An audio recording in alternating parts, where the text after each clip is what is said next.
Good morning, everyone. I'm Grace Barczyk, and I'm a research associate at Cornell. For those of you who don't know me, we have some good talks lined up this morning. I think, as in the past, for the past sessions, I'll just stand up when there's 2 minutes left and hover. So that way you know you have 2 minutes left. Okay, so our first speaker is Fiamma Straneo, and she will be talking to us about ice sheet ocean interactions in Greenland. Hold this or I don't know. Practice karaoke enough. My daughter is really keen on it. No. All right, I'll hold it. Great morning. So I'm new to WAIS. I like the podcast to stay close to the mouth. Great. So when Matt asked me to come give a talk, he said it'd be nice if you could summarize the state of research of Greenland ice ocean interaction. I said, great. And then he said, it'd be great if you could summarize some of the latest things you're doing. I said, great. And then I asked how long, and he said, we'll be generous, you have 15 minutes. So this might be a bit crammed. And this is, a lot of this work has been done with Donald Slater, who's a postdoc working with me, sitting somewhere here. You can ask him all the hard questions. I'm at Scripps at the Polar Center, funding. All right, so a little bit, I know you know everything about Antarctic ice ocean in Greenland. I guess there's two things to remember that I thought I'd point out. One is that unlike Antarctica, where I would say most of the ice loss is thought to be triggered through dynamic changes, perhaps by changes at the ice ocean margin. Greenland is, of course, in a position in the climate system where it receives really warm air, warm water offshore, so there's a lot of surface melt. And so in Greenland, even the recent changes are in part due to changes in surface mass balance, so net increase in surface melt, and some of it is due to dynamic changes. And the partitioning depends on the time period that you look at. So in the literature, you'll find dynamic changes account from anything between a third to 2/3, depending on the time period over the last, say, 50 years you're looking at. And the other thing to think about is in Greenland, and I'm only going to be talking about ice-ocean interaction, but the ice-ocean interaction happens through really unique coastal systems called fjords. And this is another difference. In Antarctica, you still have large cavities, basins. You do have some fjords, mostly in the West Antarctic Peninsula, but in Greenland, most of the interaction is through fjords. And there's sort of two kinds of glaciers. The ones that have lost their floating ice tongue, some still have a floating ice tongue. And when we look at the drivers of dynamic changes, this is an old cartoon, but changes in the ice melange or land-fast sea ice, changes in submarine melting under the ice tongue, and then some processes that don't have to do with the ocean, at least indirectly. And so I'm going to be talking about changes at the ice-ocean margin with the understanding that both models and data indicate that these might be driving some of the changes. Primarily, when we think of ocean forcing, it's submarine melting we're interested in. And submarine melting is a pretty hard thing to measure, and we don't understand it too well. We conceptualize it as a boundary layer problem.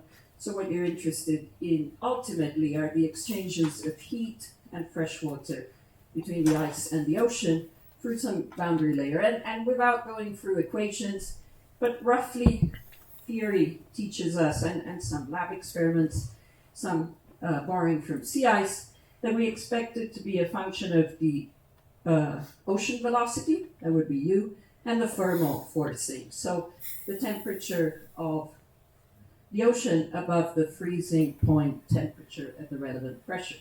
So when we talk about ice-ocean interaction in Greenland, we're interested in these two things. And in terms of scales, well, if the large-scale ocean changes, this is the North Atlantic, Nordic Seas, Arctic, these changes are happening over thousands of kilometers.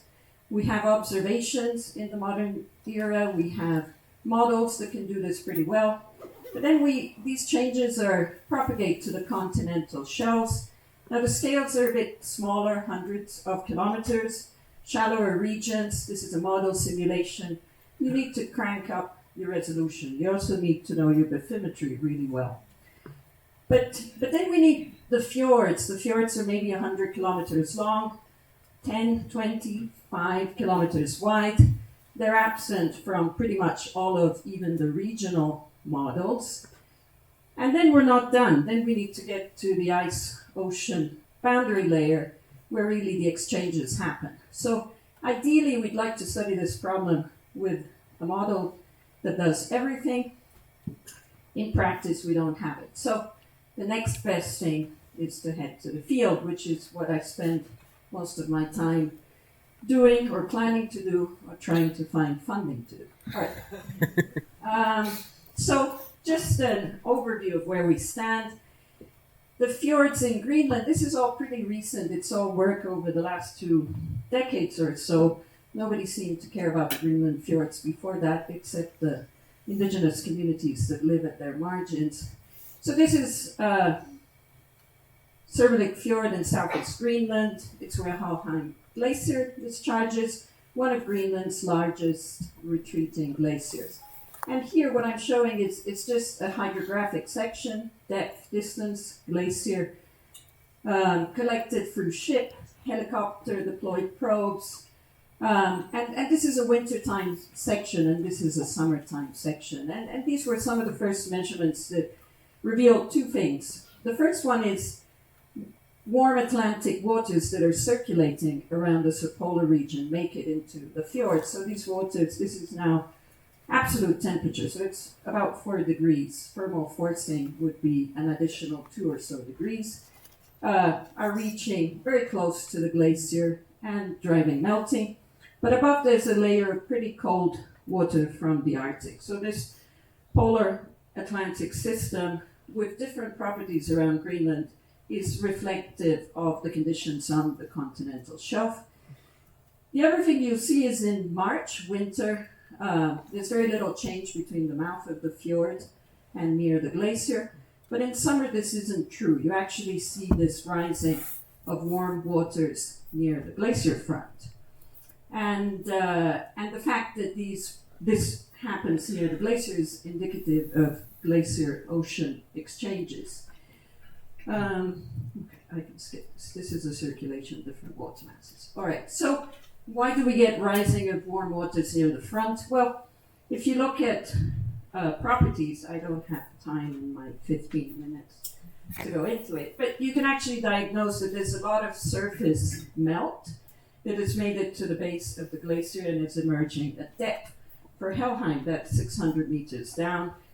Freshwater is light, it wants to rise, and so what you get are plumes like this. This is actually, and the moving light player, that's like that. So this is from actually this summer at Helheim. This is taken from a drone, and it's quite unique to see a plume emerge at Helheim. Helheim has a very dense ice melange. This is the tide water front. It's about 600 meters depth. You can see the turbulence and strength. So this plume is overshooting its natural density level, pushing the ice away. And for us, it was great because it allows us to drop probes, again by helicopter, and measure properties near the plume. And it's a connection to what's happening near the glacier. Okay, in the light of time, let's go. So how do we study these things? Well, we use models such as this. This is some work by Donald, but it sort of gives you an idea of what happens. This is the edge of the glacier. You drive a plume by releasing fresh water. That doesn't look as nice. And, notice a couple of things. It's very turbulent. It also causes the upward advection of this warm water. And if you remember, we said melting depends on the velocity near the ice edge as well as the temperature. So plumes end up being a major source of flow and turbulence, energy that can be used to exchange heat across the boundary layer. We study plumes mostly in nicer glaciers. This is a smaller glacier in West Greenland, really low-tech Greenlandic boat, really high-tech underwater vehicle, which we can drive up and down the glacier front, or surface vehicle with CTVs and velocity. Graduate students and postdocs very happy to be far away from the glacier, and they have a remote control to drive the jet yak. And so we can make measurements in plumes, and you know how graduate students are, they're still learning to drive in a straight line. This is a very turbulent environment, it's really hard. The currents up here are over 2 meters a second. So, but this was a plume we were actually able to sample. The reason to sample these is really to understand how we can parameterize them to understand their net effects. And this is because you don't want to be running models at scales of a few meters to resolve these. Plumes don't just drive melting because of the cone at the edge of the glacier. They also drive jets and circulation around the fjord. This is from this West Greenland glacier. This is a numerical model simulation, but in white you'll actually see these are measurements that we make from boats, kayaks, a series of things. This is the major plume from this glacier. There's another one here. It generates a big jet, which in turn drives a secondary circulation. So again, if you're thinking of velocity near the glacier front, so glacial discharge doesn't only affect the properties right next to the plume, but it drives fjord scale circulations. Okay, so the last thing I want to point out, so this is pretty hard to all put together. We have melt rate parameterizations, but they don't actually work too well, and they're difficult to test. There's a series of studies, notably these last two papers, that are showing that we might be up to an order of magnitude off in estimating melt rates, in underestimating melt rates. So different from some of the points Maddie was making yesterday for Antarctic ice shelves. Antarctic ice shelves where measurements exist are mostly flat, very calm environments. Here we're mostly talking about quasi-vertical ice fronts, very dynamic in part because of the surface melt draining at the base. So we're underestimating melt pretty much by an order of magnitude. In this study that we really threw everything we could observation-wise at this glacier, we have a pretty good idea of the oceanography, and we could use a parameterization even with velocities that we measured.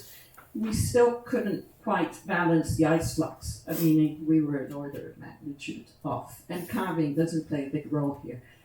And there's some nice work with Dave Sutherland in a system in Alaska, different method, but essentially showing the same thing. We're underestimating melt rates. Okay, so if we had to put this all together, though, we come up with something along these lines. So submarine melt rate has to be both a function of subglacial discharge as well as thermal forcing. Okay, so in the last 2 minutes, so the last thing I want to talk about is shortly about a really long project. And so it all started with a phone call, and probably some of you know Sophie Nowicki, ice sheet modeler, and she leads together with others, the ice sheet modeling into comparison project. So she called me up maybe 3 years ago, and she said, I have a bunch of ice sheet modelers. They would like to run AR6 simulations offline because most of the models aren't coupled to the climate system models. We need somebody to give us ocean forcing. And I laughed, and I kindly said, no way. And which seemed like a really wise thing to do. So, but then Sophie was persistent, and she let a good amount of time, a year go by, and then she called me back again. She said, I haven't found anybody, I'm desperate. And she's a friend, so I said, oh, this is crazy, we can't do it. So what do you do when you're handed something like this? You say, well, I know a lot of really smart people. And so we put together a team. You probably know some of them. There's ocean people, there's ice sheet modelers, glaciologists, oceanographers, surface mass balance, climate, ocean. And I really like showing this figure because we're from a bunch of different countries. We're pretty diverse, men, women, different career stages, different paths. It's really, for me, it's a good model of how we address some of the complex problems in today's sort of changing climate. So somehow, with some twisting of the arm, they all said, this is crazy, but we'll help. And so I'm just going to show what we did. We did this for Antarctica too, but I'm not going to talk about Antarctica. But I'm going to talk a bit about Greenland just to tie in. So we used our understanding from the studies and the measurements we've been making, us and many other groups. And for Greenland, we ended up specifying a retreat rate. And this is because most of the ice sheet models don't have calving parameterizations that they trust. And so we ended up prescribing a retreat as a function of thermal forcing and subglacial discharge, which was tuned to all available data. And it built on the work of many other people. This is what thermal forcing in the modern day looks like around Greenland. Warm waters here, progressively colder. You can imagine taking a CMIP-6 model and getting a pattern like this. You can then, different color scale, still thermal forcing, you can extrapolate it into the fjords, taking topographic barriers into account, so sills and so on. And so this is what this figure shows using the bed machine-free topography. You can get some glacial discharge from a surface mass balance or a regional climate model like RACMO. This one is actually through MAR. We define the drainage basins. And so this is just an example of a CMIP-5 model, MEROC-5. MAR was run using MEROC-5 as boundary conditions. This is the catchment basin of Helheim. This is one run, RCP 8.5 out to 2100. You can see the increase in subglacial discharge. And then we can do the same, take MEROC-5 and changes in ocean properties around Greenland, transmit them to the fjords. And this is actually my last video, if it works. And you get something like this. So you're going to see the properties in the fjord change. This is the retreat rate. This is not an ice sheet model run. This is just what the retreat rate parameterization, how it evolves in time, just based on changing ocean properties and changing subglacial discharge. And the ice sheet models are now running. So I'm going to close on this. There's a lot of junior people here. I really want to stress that it is possible to do science that is inclusive, collaborative, interdisciplinary, relevant, passionate. And I think this is a good model of how to work. Most all of these people volunteered their times for this effort, including myself. We didn't really have funded projects. Time scale was too quick. We did eventually obtain a little bit of funding and so on, but it's really a good model for research that needs to be done today, and I hope one that some of the junior people can sort of be inspired by. Thank you.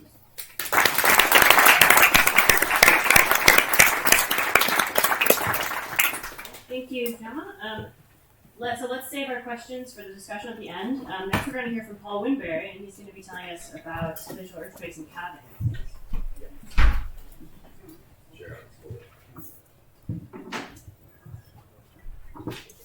All right, well, thanks everybody. Today I'm going to talk to us about, you can go to the restroom now, you've seen everything.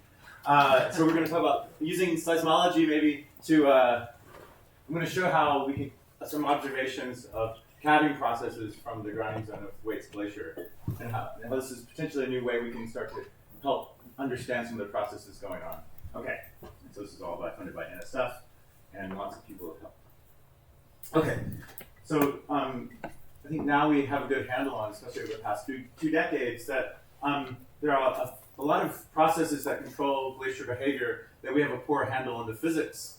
And passive source seismology is proven to be one of those ways that gives us a new insight into a lot of different processes, from water flow to stick slip, like we heard about yesterday, to fracturing. And so that's what we're going to talk about today is fracturing and brittle failure of ice sheets and the sounds they make. And this is just one of the tools that maybe we can put in our tool bag. And one of the most spectacular ways in which glaciers, I think, can make seismic noise that you can record at seismograms at great distances is from capsizing icebergs. You know, much like you see in Greenland in the fjords that we just heard about. When you have a calving event, you know, these things have an aspect ratio that makes them want to flip, and they can either flip and bang, and when they bang the front of the grounded glacier, that transmits seismic energy at great distances, and they can be up to 5.5 magnitude earthquakes.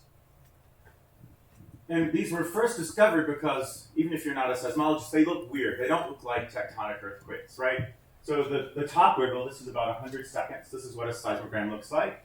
You're recording ground shaking at some spot on the planet. And the top is a glacial earthquake from Greenland. The bottom is what an equivalent size tectonic earthquake would look like, right? Even if you're not a seismologist or do geophysics, you can just use your visual FFT and see that the frequency content of this is very different, right? So it's very easy to see something weird is going on. This is what made Ekstrom and Meredith Nettles sort of interested in these things. Okay, so they're weird. They're being produced by glaciers, but what's really powerful about these is that then, if you can understand the seismic waves, they tell you something about the process. That's why we study seismology, and that's why there's this whole history of seismology. And so what you can do if you have a physical model, right, you can, of capsizing icebergs up there on this side of the plot, you can produce a model of force, and you can compare that with the force history that you invert from with a seismogram, right? And this is not how we're going to understand calving, but it complements other things such as satellite observations, which maybe have the sampling is too coarse in time. So seismic data has very fine temporal sampling. So it's something you can combine with sort of other techniques to understand calving.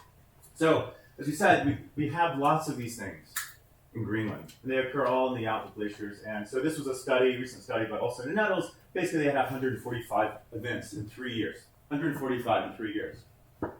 But if we go to Antarctica, this is the most comprehensive study of these glacial earthquakes, these big glacial earthquakes, magnitude 4 or 5, that you can record at great distances. We had 17 events in 12 years. So 145 in 3, 17 in 12. So they're not very common in Antarctica. And sort of one of the reasons people say this is probably happening is in Antarctica, of course, you don't have these vertical calving fronts. Most of the ice shelves are tabular. Are big, long ice shelves, and you form tabular icebergs. And what happens when a tabular iceberg calves, instead of flipping and banging the front of the ice, it just kind of drifts, it floats away. You're not transmitting seismic energy into the solid earth that you can record. So it's an aseismic calving process, largely at these longer periods. Okay, and then there aren't a lot of stations in Antarctica. And so to study the deep earth solid structure, I've been involved with my co-authors and a lot of other people. We've been involved in increasing and putting a lot of seismometers out across the Antarctic continent. This is mostly, again, to study the solid earth structure and how we can use that to understand heat flow and GIA and all these other things. But you also record naturally occurring seismic emissions. And so, in the process of looking at some of this data earlier this year, what I noticed is here are some of these unusual earthquakes that aren't like tectonic earthquakes. This is from last November.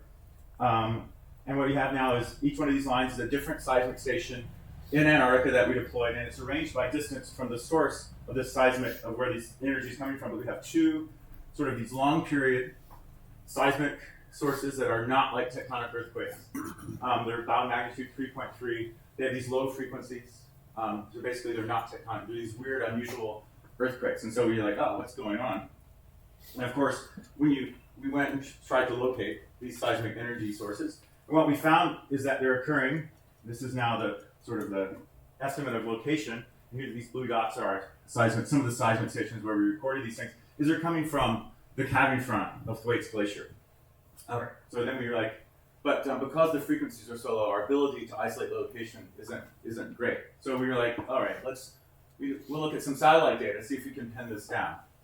And so here we are. This is what the Thwaites Glacier looks like from last November.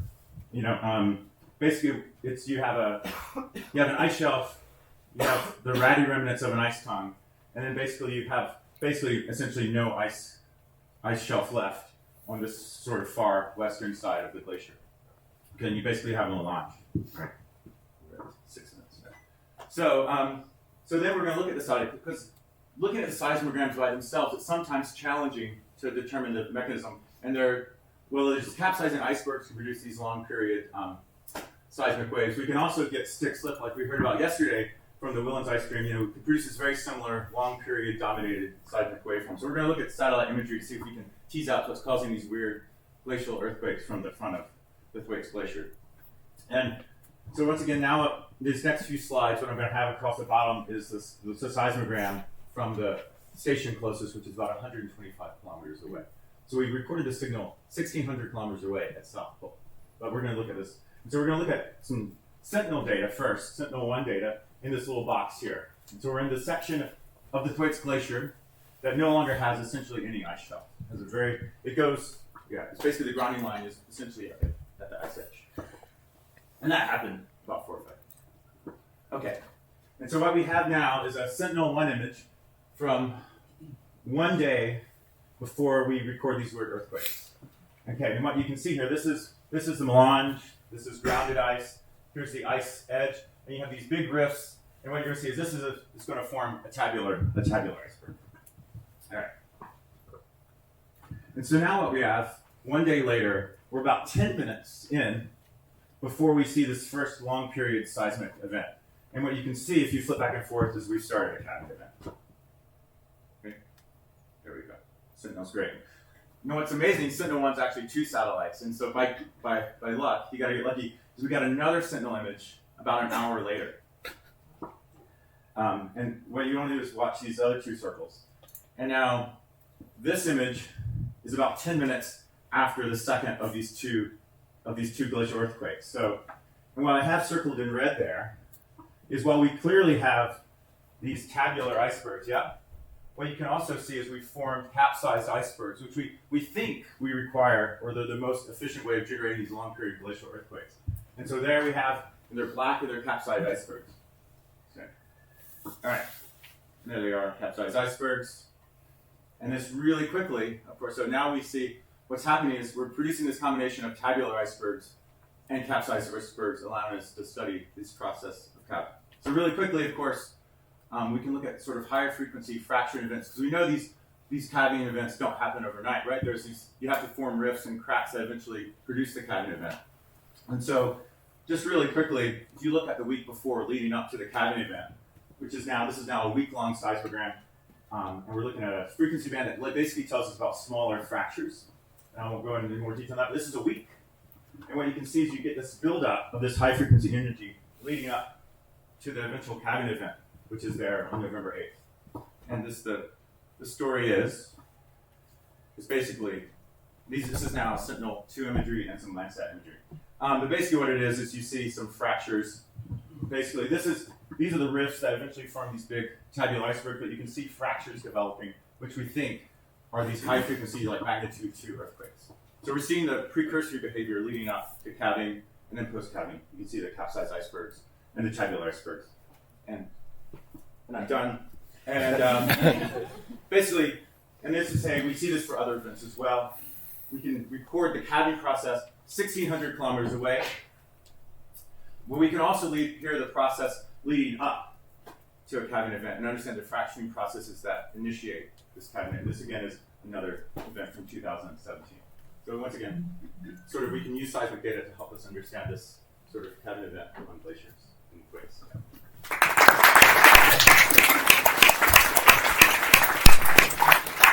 Great, thank you, Paul. Next, we're going to hear from Ching-Yao about vulnerability of Antarctic ice shelves to meltwater-driven fracture.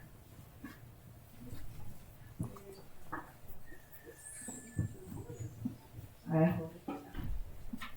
Hello, good morning. My name is Yao. I'm a postdoc at Lamont. And today I'll talk about vulnerability of Antarctica's ice shelves to meltwater-driven fracture. So is there how to use this? Yeah, so when ice melts at the surface, the water can fill the cracks, cause fracture deepening, and this so-called hydrofracturing process can enhance the collapse of ice shelves. So the question we're interested in is, will meltwater-driven ice shelf collapse significantly impact the flow of the Antarctic ice sheet? So you can imagine if the hydrofracture occurs at important areas, then they might not necessarily have an important impact on the flow of ice sheet. So in order to understand how Antarctica responds to meltwater-driven collapse, we think it's important to first understand where does meltwater form, and second, where are there regions that provide water sink, and finally, where are there places that are vulnerable to meltwater-driven crack. So more details about this Venn diagram was published by Johnny Kingsley for the hydrology workshop held at Lamont last year. So the tricky thing is, in general, ice are most vulnerable to hydrofractures near the front because that's where the ice gets stretched the fastest. However, farther back from the front are the places that provide the most water sink. So lots of these areas are going to cause acceleration of ice flow. So the question we want to ask is, are there places that are both vulnerable to hydrofracture and provide strong water sink? So how large is this overlap between the red and green area? So this is the outline. First, we want to know where do fractures form under today's climate, and then if the cracks are filled with water, what are the regions vulnerable to hydrofracture? And finally, are regions vulnerable to hydrofracture important? In other words, are there any overlap between the vulnerable and buttressed regions? So there are a few factors that determine fracture propagation. First, the extensional stresses in ice that act to open the crack, and the weight of the ice itself acts to close the crack. And if the crack is filled with water, then the extra stresses from the water can push open the crack. So a widely used theory is the zero stress approximation, which assumes crack depths are much larger than the crack spacing. And another approach is the linear elastic fracture mechanics, which apply to more general cases. So here we use the linear elastic fracture mechanics to predict three outcomes of the crack. There can be no cracks at all, or fractures with stable depth, or cracks can be unstable, meaning that the crack will experience unstoppable crack growth. So what are stable and unstable cracks? A quick way to estimate the crack stability is calculating the stress intensity factor as a function of crack depth.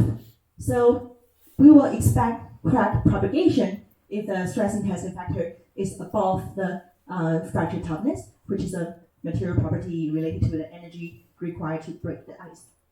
So for example here, you see the crack reached this depth. The slope is positive, so crack is unstable, and you will keep propagating until it reaches this stable depth. However, if there is sufficient water in the crack, then we will only have one unstable solution. So as long as there are initial flaws in the ice of this depth, then the initial flaw will keep propagating until it breaks the entire thickness.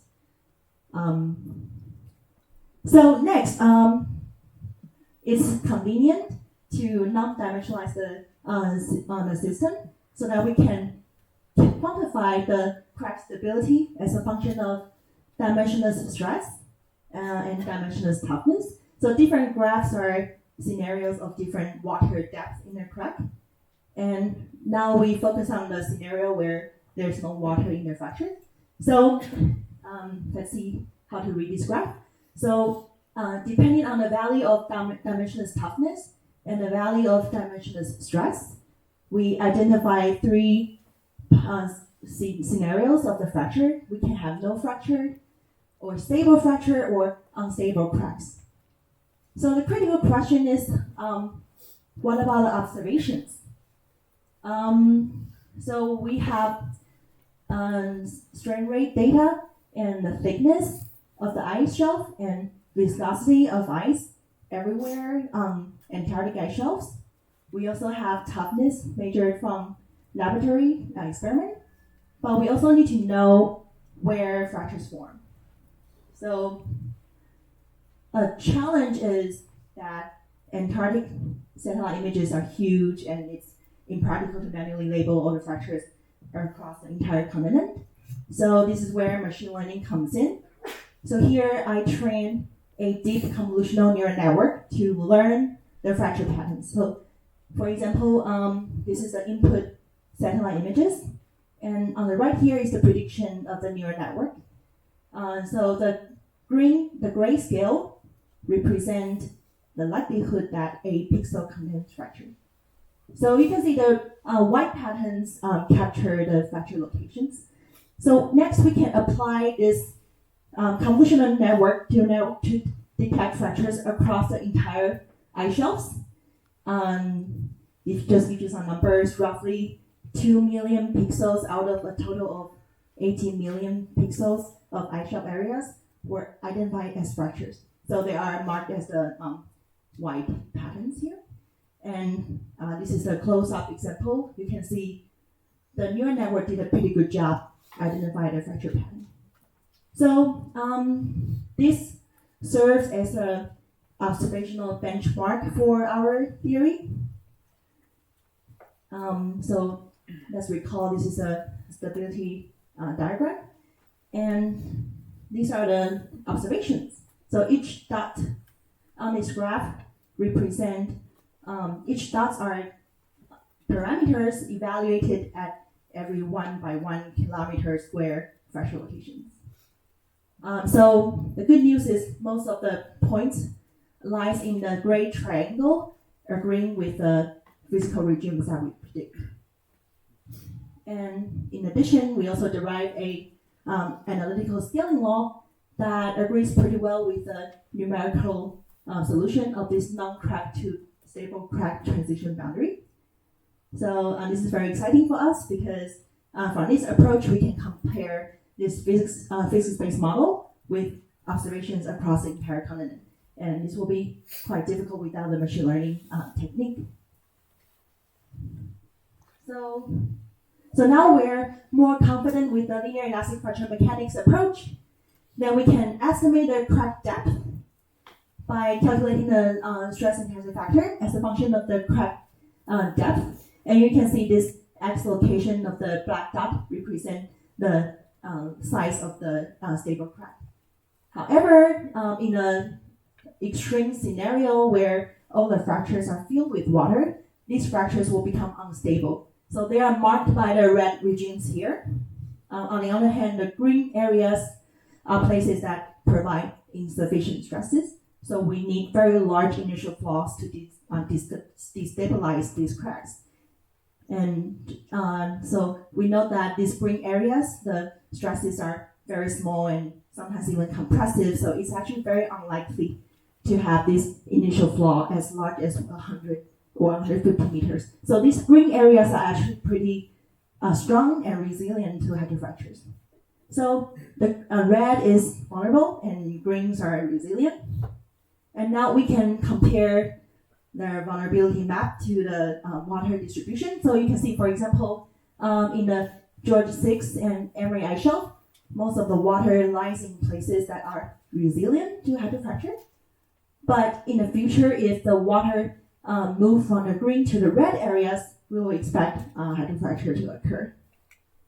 So finally, are these regions vulnerable to hydrofracture important? These blues are places identified by First et al. As places that provide little fracture. So you can see there are actually large red vulnerable areas that are providing strong fracture. So back to this Venn diagram, we actually find there is the overlap between vulnerable and buttressing areas takes roughly 60% of the entire ice shelf area. So our results indicate that yes, if the ice shelves are flooded with no water, the water-driven ice shelf collapse will significantly reduce the ice shelf buttressing and impact the flow of ice sheet. So, I guess time is up. So, in summary, we have a fracture stability phase diagram that agrees with observations, and then we identify fracture locations with the deep learning technique.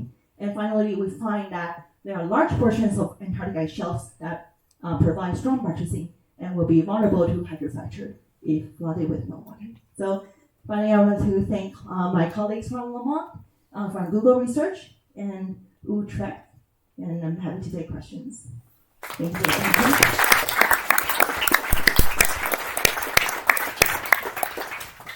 Okay, we're gonna hold off questions till the discussion time at the end. Thank you, Yao. So our last talk is from Ravindra, who will be continuing to talk about hydrofracture.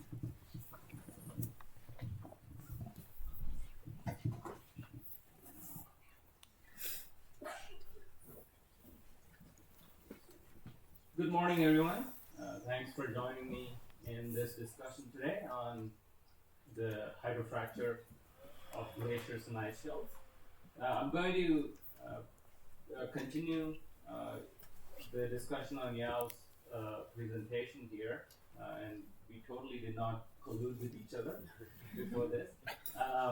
And what I'm going to talk about is what do models that are more advanced than LEFM say about hydrofracture vulnerability. Okay. So I'm an assistant professor at Vanderbilt, and I'm going to be using our Vanderbilt yellow gold color throughout the presentation. Sorry if it's annoying. And one thing I wanted to acknowledge first before I begin is the support from NSF and my collaborations with Jeremy and Hein Weissman at Columbia. Jeremy's at University of Michigan. As most of us in this room are, or all of us in this room are, I'm passionate about education and outreach. So I'm very thankful to all the students who have worked with me over the last 4 years and have enriched. And I would also like to point out that there is an intellectual diversity here in the sense, or technical skill diversity.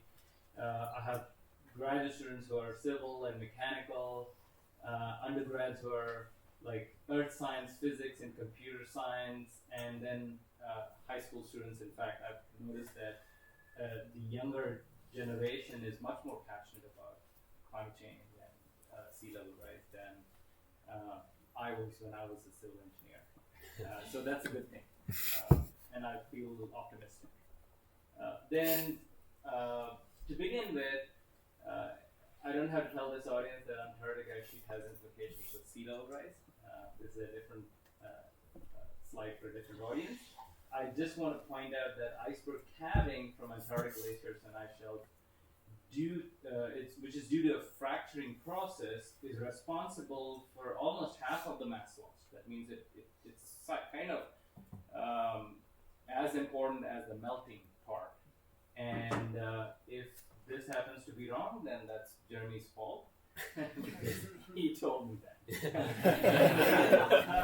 But moving on. So I think having right?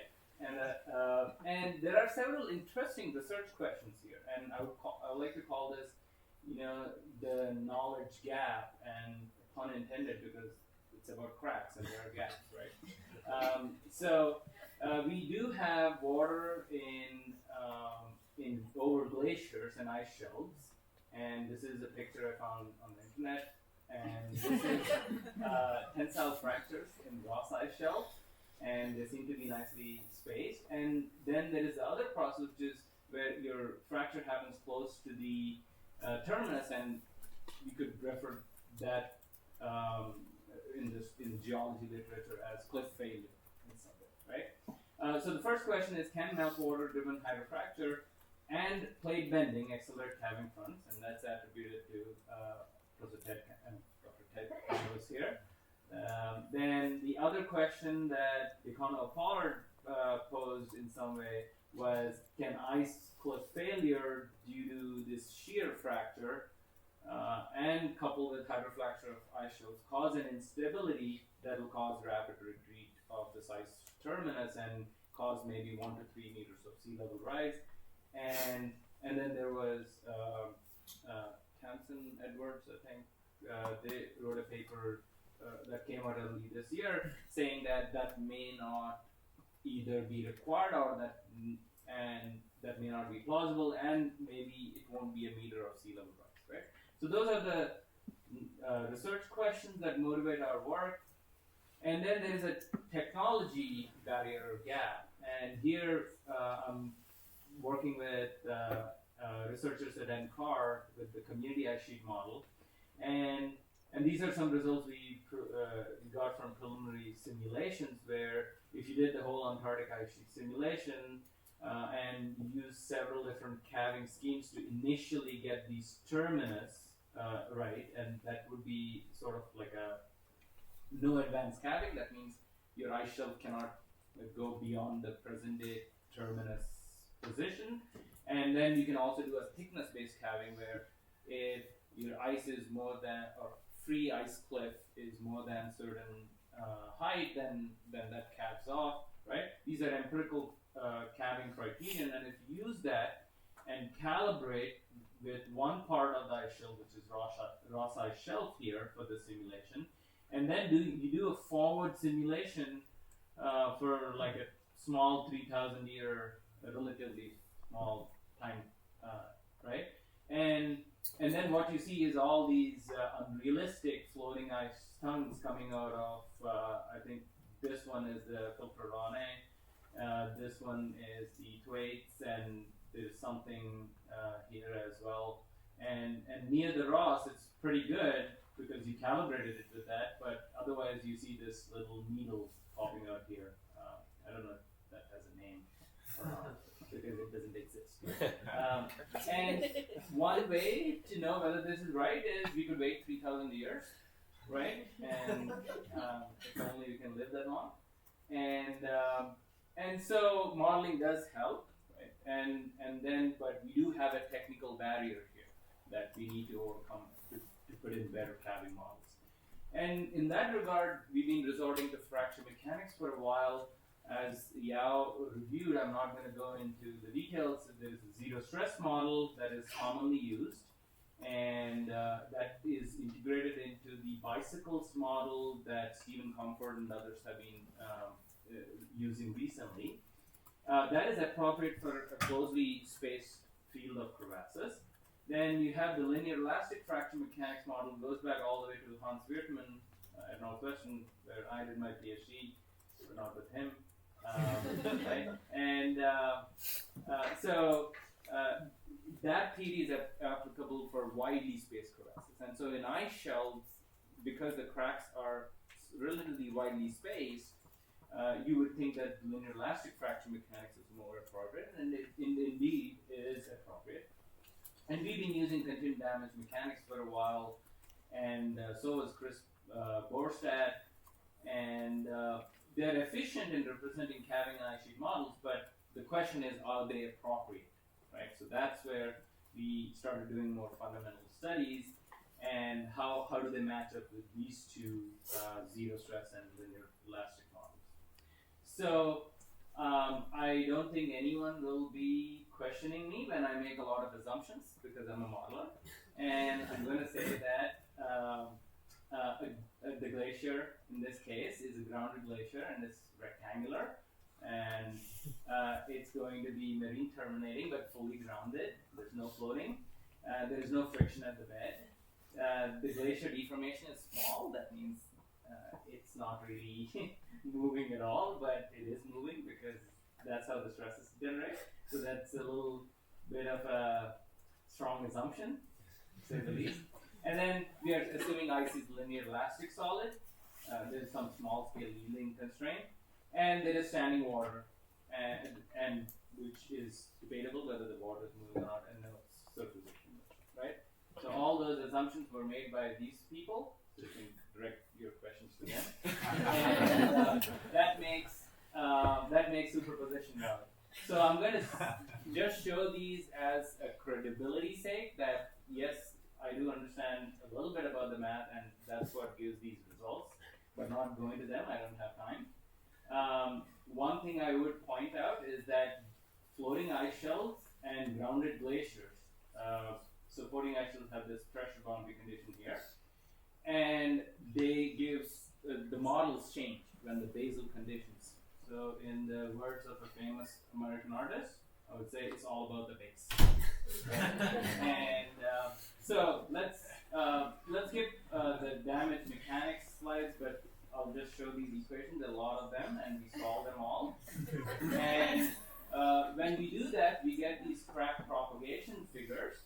And the beauty of this framework is that it naturally evolves these fractures, and we can track either one fracture or multiple fractures, and they form just naturally out of the equations that we solve, and they're all constrained by physics. And we can also look into like how this ice shelf is deforming and how cracks open, and we can actually constrain how crevasse propagation changes the flow properties of the ice shelf itself, right? So these can be used in shallow shelf type models when you integrate the viscosity. And so we did a lot of simulations where we have isolated crevasses, and we pretty much don't allow crevasses to grow anywhere else by putting some if loops in our programs. And then we also do multiple crevasses with close spacing. And then we try to collect all our simulation data, which are those squares and orange triangles and dots. And the background lines, if you can see them, are the simulations. The analytical models. In this case, it's LEFM. And overall, we see that these colors line up, right? That means there is agreement between the model, but we don't see much agreement here. And we see some agreement here. And the difference is that if you consider Stokes flow and nonlinear viscous rheology of ice, then that significantly changes the vulnerability or the fracture propagation condition in grounded glaciers. So we think that, in fact, in a near floating down a glacier, it's tough to propagate a hydrofracture. So that's the most controversial, in some way, the conclusion of our study, because of which we got a paper declined in JGR, and so we are now submitting it to Glaciology with some improved results, though, right? And it was 2 reviewers who killed it, like we say. But another point is grounded versus floating ice. So for floating ice, LEFM seems to be appropriate, just like Yao has pointed out, and that seems to be because of this plate bending effect. And this is not to scale. We magnify deformation. So if you're grounded, you're like that, but you're floating, you're bending, and that seems to make them more vulnerable to hydrofracture. And for closely spaced crevasses too, we get good matching. And so I'll skip, given that Grace is here, trying to push me out.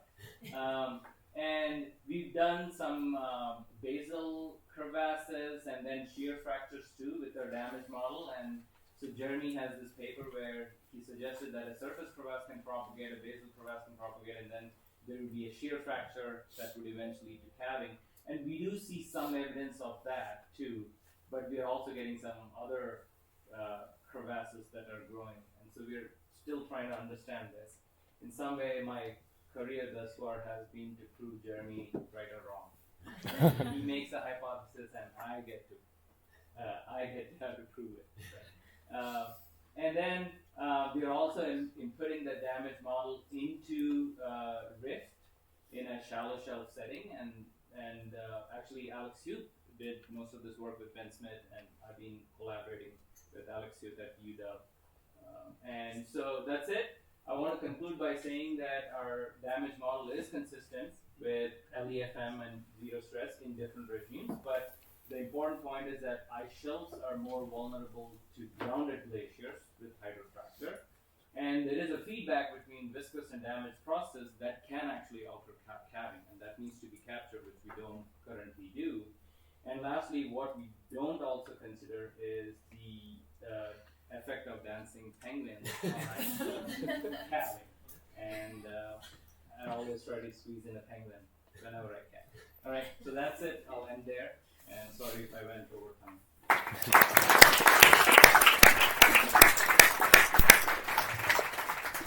Okay, so let's have our speakers all come up to the front, and we'll have a brief period for questions. We've actually eaten most of the way into our questioning period. We got started a little bit late, so let's take a few minutes and offer to have time to ask questions of them. Does anyone have any questions? Susan, is the microphone? Yeah. Let's see. Okay. We'll start back there, and then we'll have Susan. Hi, question for Yao. That 60% vulnerability figure you came up with, if there was meltwater flooding, do you have any sense how much of that 60% overlaps at the moment where areas there are a lot of meltwater or might be in the future? Right, so this is a great question. I think the next this is something we're really looking to do in the next step is really see what is the overlap between the 60% vulnerable buttressing area and the production of meltwater. Because, I mean, if there's no water, then we won't worry about hydrofracture, right? So, yeah, I guess having to collaborate on this in the future. Yes. Can I go? Yeah. Okay. My question is for Paul. Is he up? Oh, there you are. Okay. That's high. So you said there's seismic activity like 6 days prior to like a calving event. Is this something that like when you see that activity you would be like, oh, that's gonna be calving? Or is it like you saw it 6 days before calving and you're like, oh, okay, it's probably because of calving? Like, I don't know, if you had like real-time seismic data, would you be able to sort of predict 6 days prior? That's the second time I've been asked this question, Oh. or something similar. I gave this a talk to you too. Yeah, I think maybe possibly because somebody actually asked it in a kind of a context of risk assessment. You know, if you were, and I think in the handful of cases where I've seen it, it does seem like you see this accelerating rate of seismicity, which would be consistent with an accelerating rate of fracture development that you might expect preceding a large scale calving. Yeah. So maybe, definitely.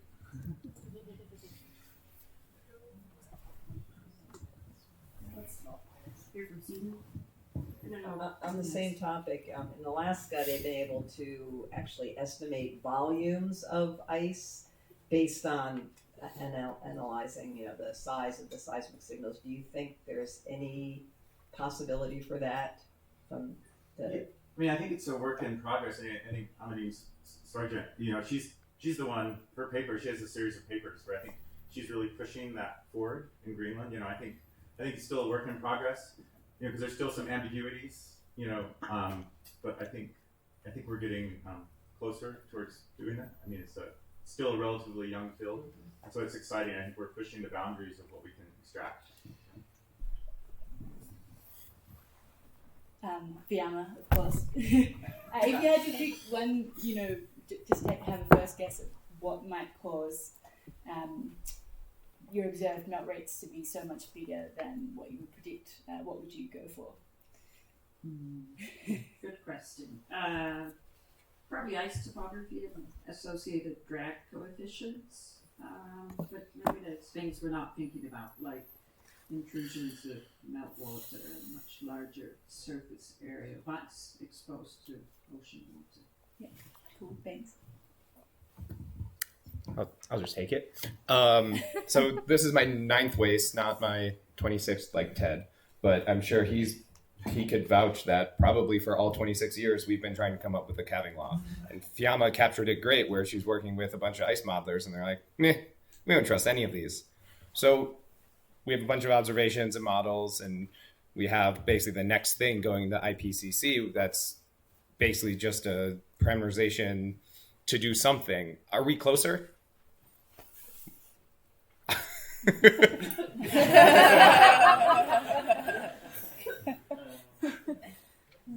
I can take that question.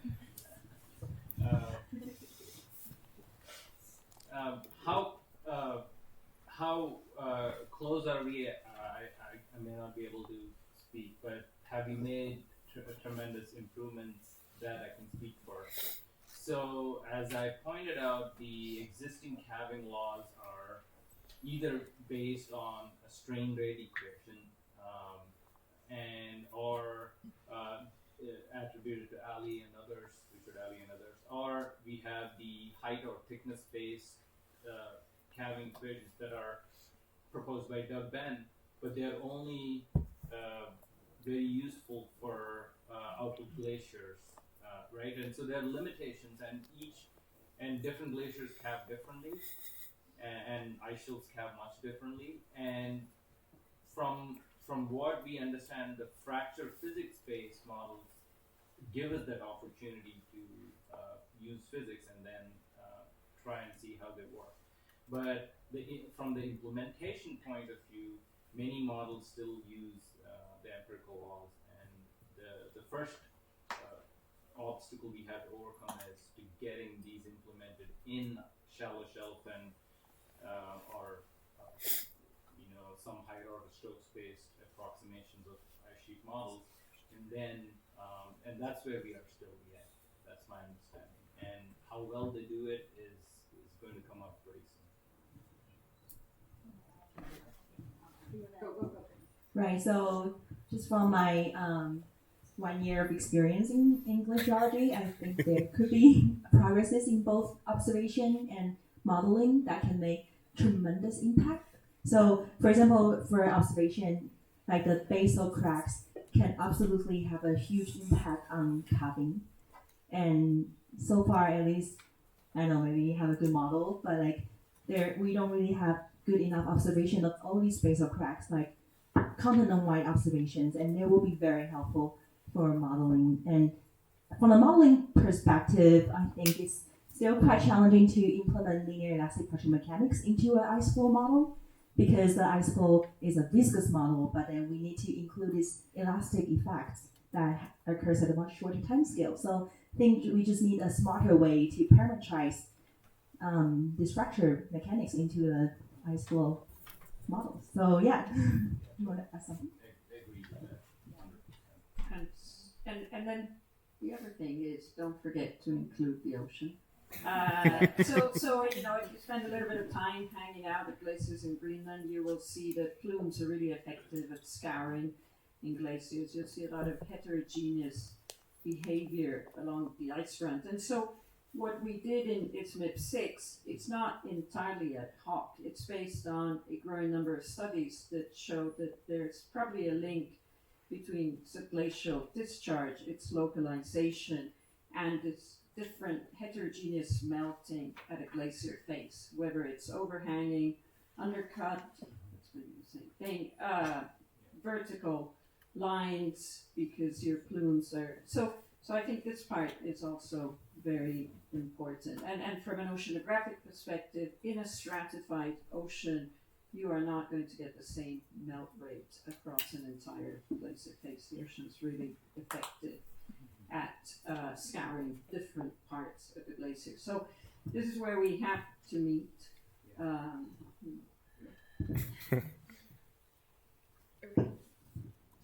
Okay, let's take one more question, and then because we're running late, we should probably stop. So I know Sasha had a question. Do you want to ask yours?